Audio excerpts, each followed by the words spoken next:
오늘은 건너와서 우리를 도우라 라는 제목으로 말씀을 전하도록 하겠습니다.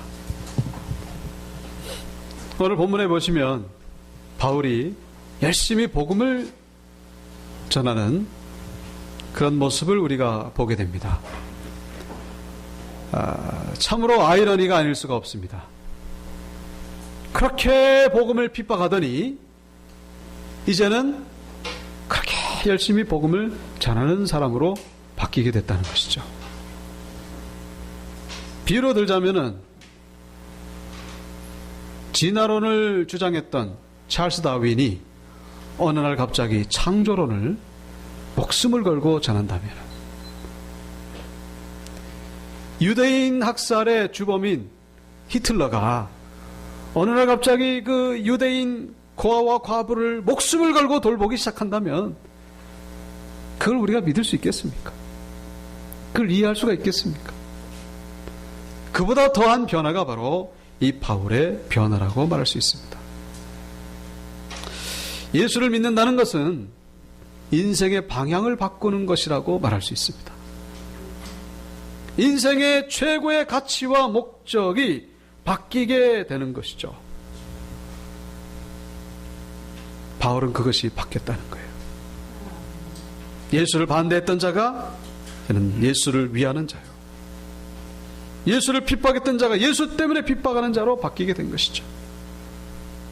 자, 근데 이것과 함께 중요한 것은 방향만 바뀌는 것이 아니라 우리 인생의 매 순간순간마다 성령님께서 우리에게 신호등을 보여주실 때에 그 신호등을 보면서 우리가 걸어가야 된다는 것입니다.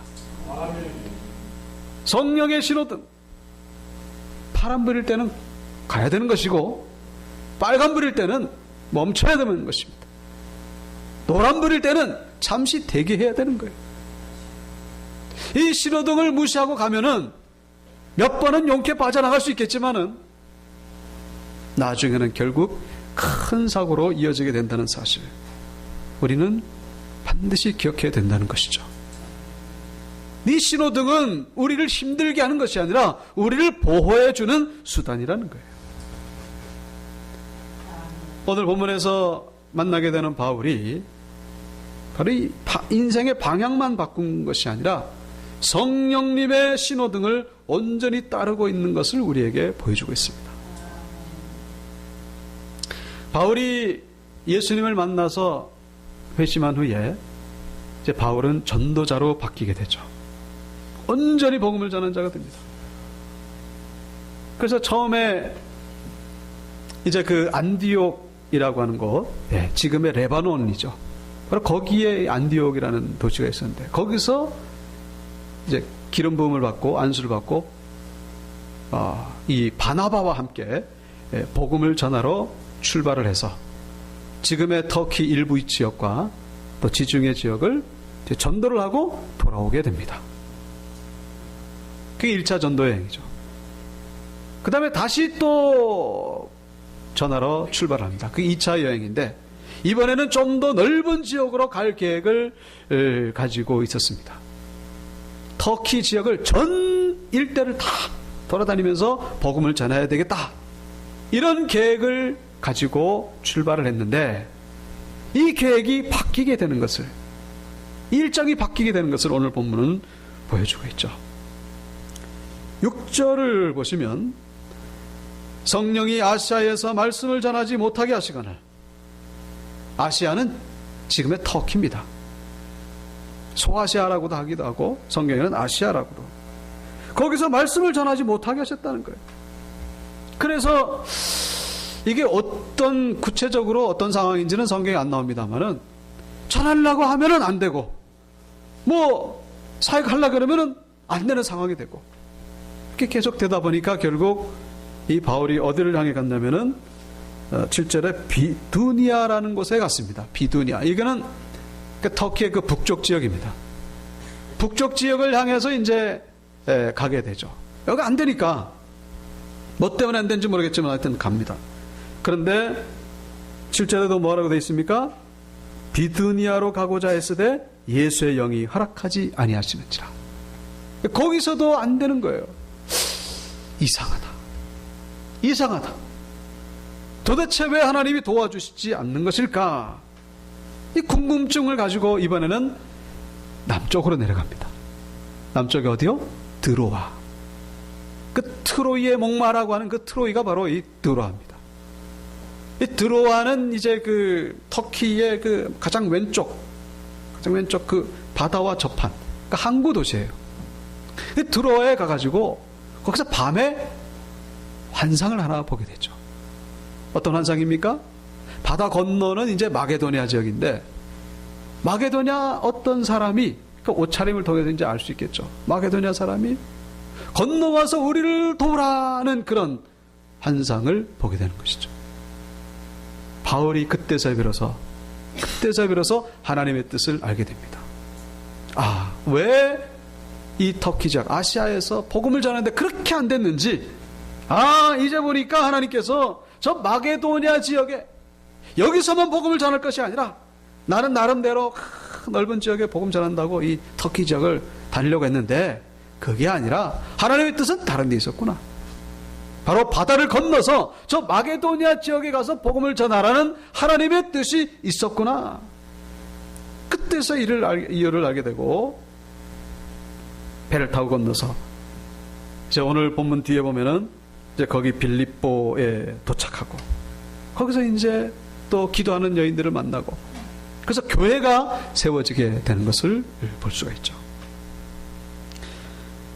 복음이 유럽으로 전해지는 그런 역사적인 사건을 오늘 본문은 우리에게 보여주고 있습니다. 잠언서 16장 9절 말씀이죠. 사람이 마음으로 자기의 길을 계획할지라도 그의 걸음을 인도하시는 이는 여호와시니라. 믿습니까? 하나님이 우리의 모든 최종적인 발걸음을 인도해 주신다는 거예요. 우리가 아무리 계획을 멋들어지게 세워도, 빈틈없이 세워도, 아주 치밀하게 세워도 결국 하나님께서 결정권을 가지고 계신다는 것을 얼마든지 바뀌어질 수 있다는 거예요. 이 잠언 16장 9절 말씀은 바울 이전 시대에 쓰여진, 솔로몬 때 쓰여진, 거의 1000년 전에 쓰여진 말씀인데 오늘 본문을 보면은 아주 이 말씀이 진리라는 것을 다시 한번 확인하게 되는 것이죠. 우리의 지혜, 우리의 능력도 중요하지만은 그것을 의지하기보다는 절대적으로 하나님께 맡기는 삶, 하나님을 바라보는 자들이 되어야 된다는 것을 우리에게 말씀해 주고 있습니다. 바울의 그 동기가 얼마나 순수합니까? 얼마나 열정적이고 얼마나 치밀한 사람입니까? 그럼에도 불구하고 하나님께서 인도하실 때는 바로 뜻이 있다는 거예요. 하나님이 막으실 때는 그만한 뜻이 있다는 것입니다. 사전 오기로 유명한 권투 선수 홍수환 다 아실 겁니다. 이분이 그 파나마 선수 카라스키아를 만나서 2회전에 4번이나 다운당하는데 공이 살려주죠. 3회전 때에 역전승을 거두게 되는 것을 볼 수 있습니다. 그래서 결국 홍수환은 국민 영웅이 되고 출세 가도를 달리는가 싶었는데 그냥 한순간에 무너지게 됩니다. 가정의 문제로부터 시작해가지고 결국 금전 문제까지 다 겪으면서 알거지가 돼가지고 미국의 알라스카에 가서 택시 운전을 하면서 근근히 살아가는 중에 어떤 지인의 부탁으로 배달 심부름을 했는데 그게 마약인 줄도 모르고 결국 체포돼가지고 감옥에 갇히고 그 동료 죄수의 말에 의하면은 이거는 20년, 최소 20년형이다. 그 20년이라는 글자를, 그 얘기를 듣고서 그 링 위에서도 그런 현기증이 안 일어났는데 그 20년이라는 글자를 듣고서 현기증이 일어난 거예요. 근데 그 죄수가 마침 또 성경책을 주더라는 거예요. 영어로 된 성경책. 근데 그 성경책이 눈에 보이기 시작하더라는 거예요. 창세기 1장 1장. In the beginning, God created heaven and the earth. 태초에 하나님이 천지를 창조하시니라. 이 말씀이 마음판에 새기기 시작했다. 그 말씀이 자기에게 주시는 말씀이더라는 거예요. 하나님이 천지를 창조하셨는데 나의 삶을 하나님이 인도하신다는 것을 그때서야 감동으로 와닿기 시작한 것이죠. 놀라운 것은 말씀이 깨달아지면서부터 역사가 일어나게 되더라는 것이죠. 이분에 대한 이야기가 신문 기사로 된 것을 콘트를 좋아하는 어떤 변호사분이 그거를 읽은 거예요. 그래가지고 차원에서 변호를 하겠다고 와가지고는 돈이 없다 그러니까 그러면 할부로 해주길 테니까. 근데 그 변호를 한다는 게 중요한 것이 아니라 이기느냐 지느냐가 중요한 거예요. 마약 2파운드면 최소 20년이라는 거예요. 놀라운 것은 얼마 못 가가지고 바로 출소를 하고 결국 회복이 된 것이죠. 그래서 지금은 전국을 다니면서 전 세계를 다니면서 하나님의 복음을 전하는 일에 쓰임받고 있는 것을 우리가 볼 수가 있습니다. 여러분, 이 홍수한 이분이 사실은 믿는 믿음의 가정이거든요. 그 할아버지께서 북한에 교회도 세우고 그래가지고 일본 군사에게 매를 맞아서 죽으신 어떻게 보면 순교자시죠.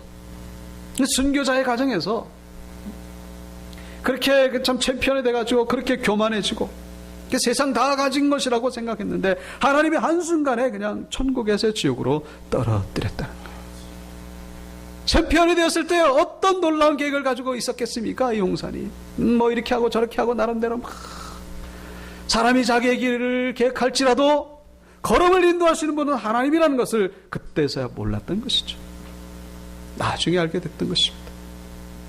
챔피언이 된 홍수한 하나님께서 사람 만드시려고 일꾼으로 만드시려고 감옥을 예비해 놓으신 것을 나중에 알게 됐던 거예요. 그러나 감옥으로 끝난 것이 아니죠. 그의 본무대는 감옥이 아니라 바로 말씀을 전하는 강단이었다는 것을 그도 깨닫고 우리도 지금 알고 있는 것이죠. 여러분, 권투 선수가 그의 인생의 목적이 아니었다는 거예요. 그의 인생의 목적은 뭡니까? 하나님의 생명의 말씀을 전하는 데에 목적이 있었다는 거예요. 여러분, 그분이 권투하다가 이렇게 말씀을 전하는 자로 될 거라고 누가 알았겠느냐 하는 것이죠. 누가 상상이나 했겠느냐 하는 것이죠. 중요한 것은 그는 후회 없는 인생을 살고 있다는 거예요. 그는 복을 받은 인생을 살고 있다는 것입니다. 여러분, 예수 믿는다는 게 뭐라고요? 인생의 방향만 바꿔진 것이 아니라 우리에게 매 순간마다 보여주시는 성령님의 신호등에 그 신호등에 준수하면서 그 신호등을 따라가는 것이 바로 신앙인의 삶이라는 사실을 우리가 잊어서는 안 된다는 것입니다. 하나님의 뜻에 순종하면 빨리 가는 것이고 불순종하면 그만큼 느려지는 거예요. 그만큼 나만 손해고 힘든 인생을 살 수밖에 없다는 것이죠. 돈 낭비, 에너지 낭비, 시간 낭비. 여러분, 그 신호등을 우리는 분별할 수 있어야 됩니다. 신호등을 발견할 수 있어야 된다. 파란불인지 빨간불인지 이 노란불인지. 오늘 본문의 10절에 중요한 구절이 나오죠. 10절에 바울이 깨달은 거예요. 그 환상을 보았을 때 뭐를 깨달았습니까? 하나님이 저 사람들에게 복음을 전하라고 우리를 부르신 줄로 인정함이러라. 인정함이러라. 무슨 뜻이에요? 지금 자신의 삶 가운데 벌어지는 이 일련의 사건들이 이게 우연이 아니구나. 이게 인간의 인위적으로 행해지는 것이 아니구나. 이게 나를 향하신 하나님의 사건이구나. 이 사건이 나에게 주시는 하나님의 메시지구나. 우연히 벌어진 것이 아니구나. 이거를 깨달았다는 거예요. 이 깨달은 게 중요한 거예요. 아무리 하나님이 사건을 보여주시고 말씀하셔도 못 깨달으면은 다 소용이 없는 거예요. 소용이 없습니다. 오늘 아침에도 주일학교 예배 시간에 그런 얘기를 나눴어요. 왜 사울이 저질러 놓은 잘못을 왜 다윗이 책임을 감당하고 있느냐. 구체적인 얘기는 시간이 가서 못 드립니다만, 왜 사울 때에는 기근이 안 오다가 왜 다윗 때에 기근이 왔느냐. 그 기근의 잘못은 사울에게 있거든요.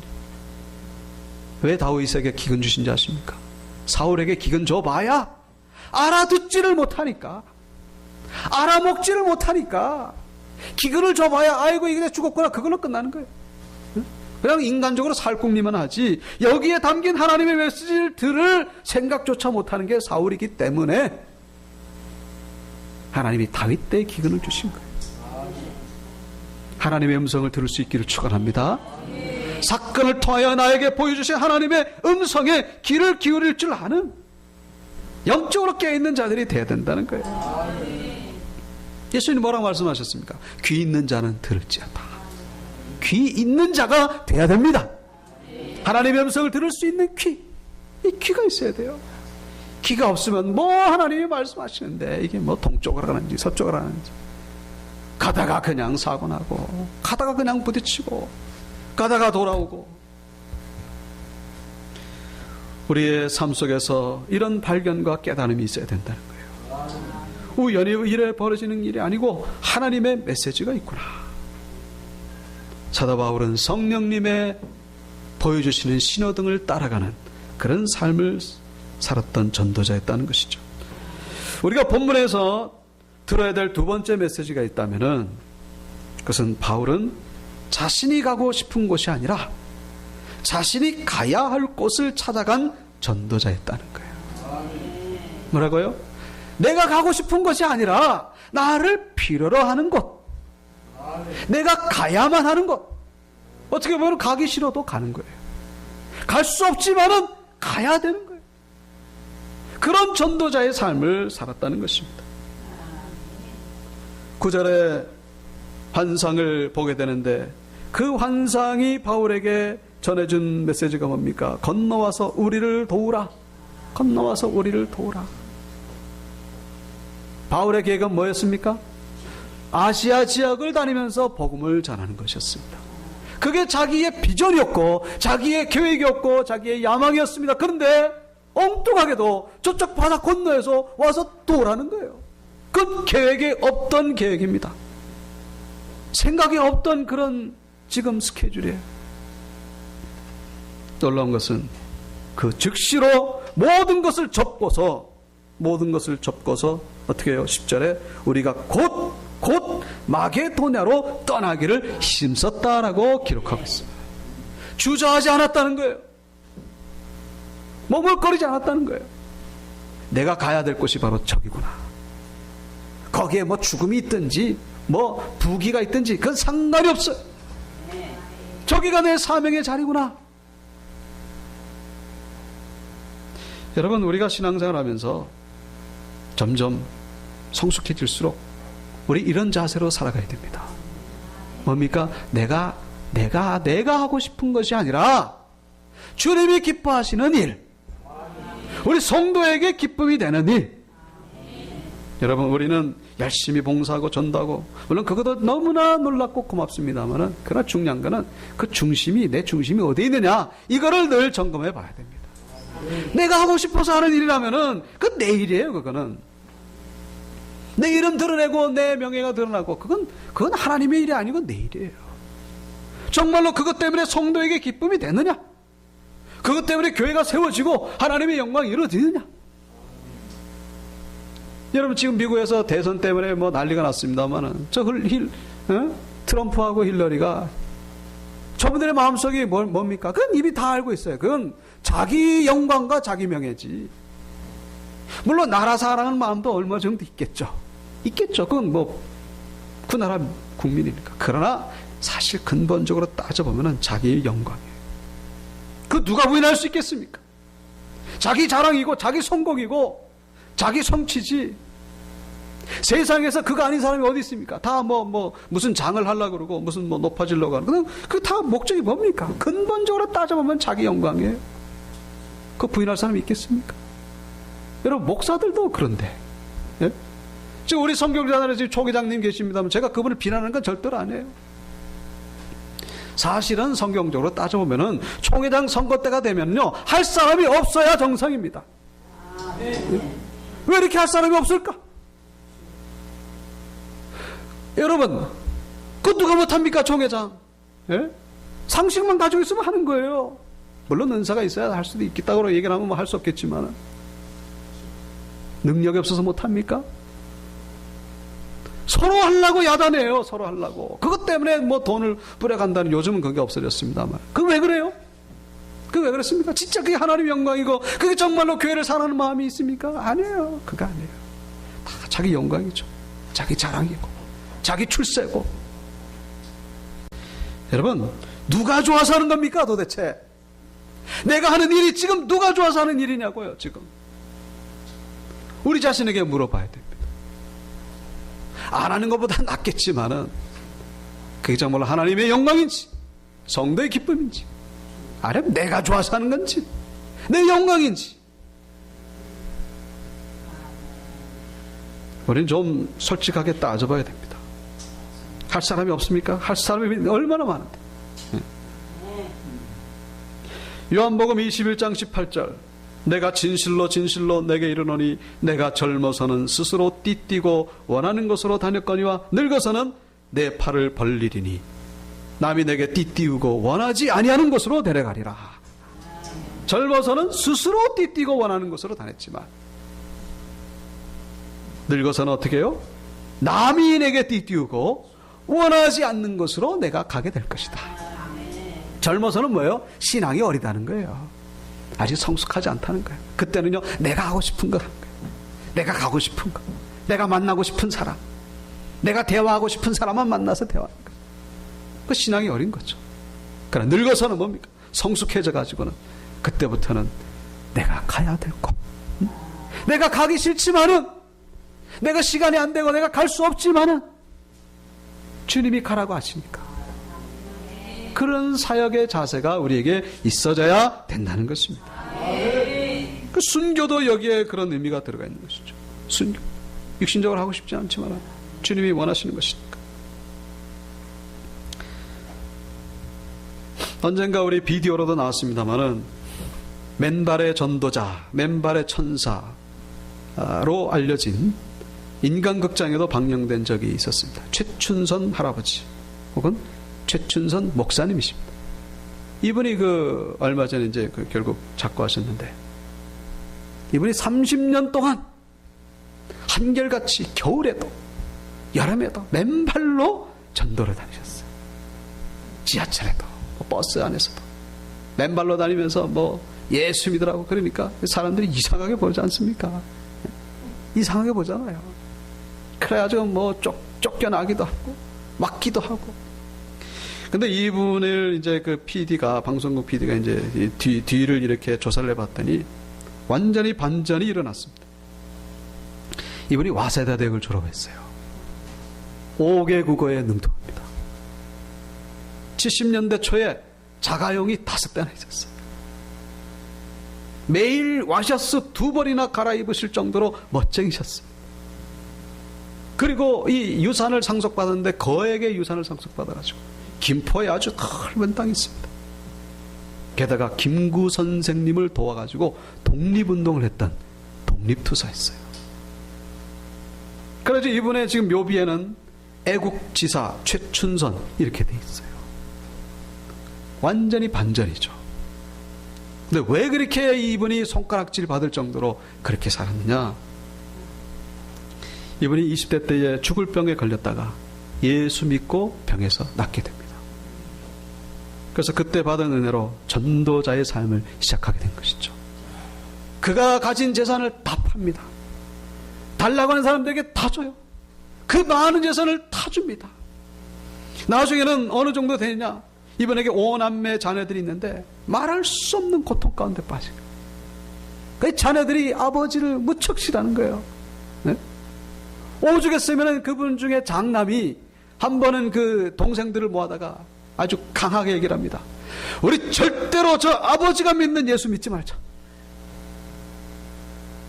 우리를 이렇게 고통에 빠뜨리는 저 아버지가 믿는 예수는 절대로 믿지 말자. 근데 지금 어떻게 된지 아십니까?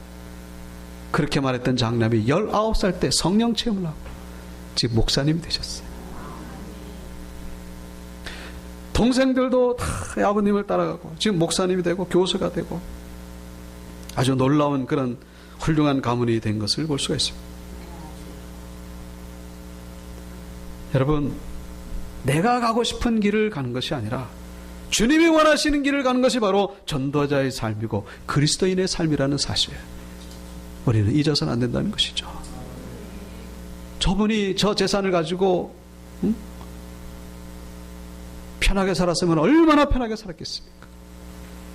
그러나 그가 원하는 삶을 살지 않았다는 거예요. 그의 재산을 고아들을 데리고 다니라고 지금 자네들이 이렇게 고통을 받은 거예요. 뭐 100몇 명, 그리고 거지들, 노숙자들에게 그걸 다 나눠주고. 우리는 이 시간 다시 한번 우리에게 물어보시길 바랍니다. 내가 하는 일이 누구를 위함인가? 나를 위함인가? 주님과 교회를 위함인가? 여러분, 어려운 질문이죠? 어려운 질문이에요.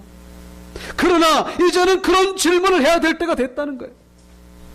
이제는 그 질문에 대답을 해야 되는 때가 됐다는 것이죠. 언제까지 우리는 우리가 하고 싶은 것만 하느냐?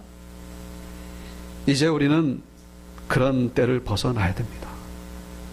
성령께서 인도하시는 대로, 나의 육신이 끌리는 대로가 아니라 성령님이 원하시는 대로, 주님이 기뻐하시는 대로. 우리 인생 한 번밖에 없습니다. 앞길 어떻게 될지 몰라요. 성령님의 그 신호등을 따라가시기를 축원드립니다. 하나님께 우리 인생을 맡기시고, 그래서 나를 위함이 아니라 이웃과 하나님 나라를 위한 전도자의 삶을 살아가는 모두가 되시기를 주님의 이름으로 축원합니다. 다 같이 일어나셔서 384장 나의 갈 길 다가도록 예수 인도